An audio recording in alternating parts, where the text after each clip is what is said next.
That breaking news we've been following all morning. 3 people shot and killed, and a Metro police officer shot in the exchange of gunfire, rushed to the hospital, but he is already out of the hospital this noon. This all happened shortly after 7 o'clock this morning on the city's northeast side. We have live team coverage this midday. We start with RTV6 reporter Julie Persley, who was first on the scene this morning on the 2600 block of Dearborn Street.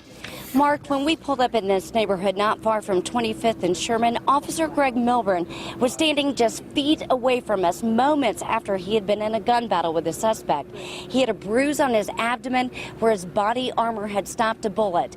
Again, he is expected to be okay and is out of the hospital. Now we are learning more about the 2 women and that suspect who were found dead in this neighborhood. Metro Police say the bulletproof vest that veteran officer Greg Milburn was wearing this morning saved his life. Officer Milburn was hit in the abdomen as he and a suspect exchanged fire when he arrived in the 2600 block of North Dearborn Street. He was responding to a 911 call of reports of a woman screaming. At about that time, a male suspect came from in between the houses and fired multiple rounds at the officer. The officer was able to return fire, but during that exchange of gunfire, the officer was struck at least 1 time.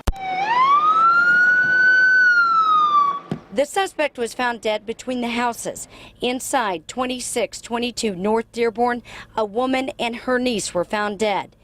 84-year-old Julia Morrow and her niece, 28-year-old Inati Morrow. Father, we pray for the families that have been impacted here in such an adverse way. The minister of the victims tried to console the family and neighbors as they remember their loved ones. He had this to say about Julia. She's a caring Christian lady and served others well. That's the only thing I can say about it. I mean, she was definitely that.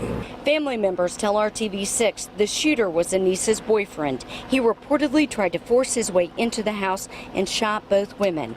Then he was confronted by Officer Milburn as he left. There's obviously someone here that needed help, and this officer showed up and did what he could to try to protect these individuals here. And in that moment, he was struck doing his job, and we couldn't be prouder of that. We're sorry that there are other loss of life here for sure, but our officers do this each and every day and put themselves between evil and good, and we're proud and we're glad that he's okay today. Officer Milburn has been on the force since 2003. He serves the people in the Northeast District here in Indianapolis. The name of the suspect has not been released. Metro Police investigators will now be going over the 911 tape and working with the coroner to try to piece together a timeline leading up to what happened here in this neighborhood. Reporting live on the Northeast side, Julie Persley, RTV6. Thank you, Julie. Now our RTV6 team coverage continues now. Officer Milburn is out of the hospital. As you heard, he went right to IMPD North District to talk with fellow officers, and that's where RTV6's Jack Reinhardt is right now.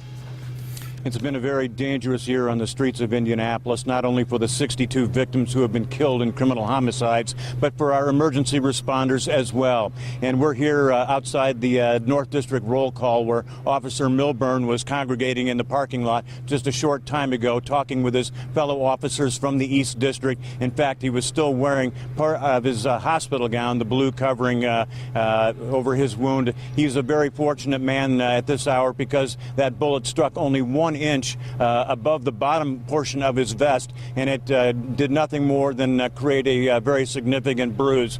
And one of the most startling figures that we've learned today is that so far, since September, since the shooting of Officer Rod Bradway, there have been 30 police officers, 30 Metro police officers who have been involved in serious shooting incidents. And of those 30 shootings, 8 officers have been injured, including Officer Milburn. Now, Chief Rick Height said that the level of violence perpetrated against police officers this year has been extraordinary. And even though Officer Milburn escaped serious injury, there will be a period of healing for him, not only physically, but mentally and emotionally. emotionally as well. And not only for Officer Milburn, but for all the other men and women of the police department, their families, their sons and daughters and fathers and mothers. There will be a period of healing not only for the next couple of weeks, perhaps months, perhaps even years, but the police department assures me that Officer Milburn will get whatever help he needs to recover from today's shooting. Reporting live at North District Headquarters, Jack Reinhardt, RTV6.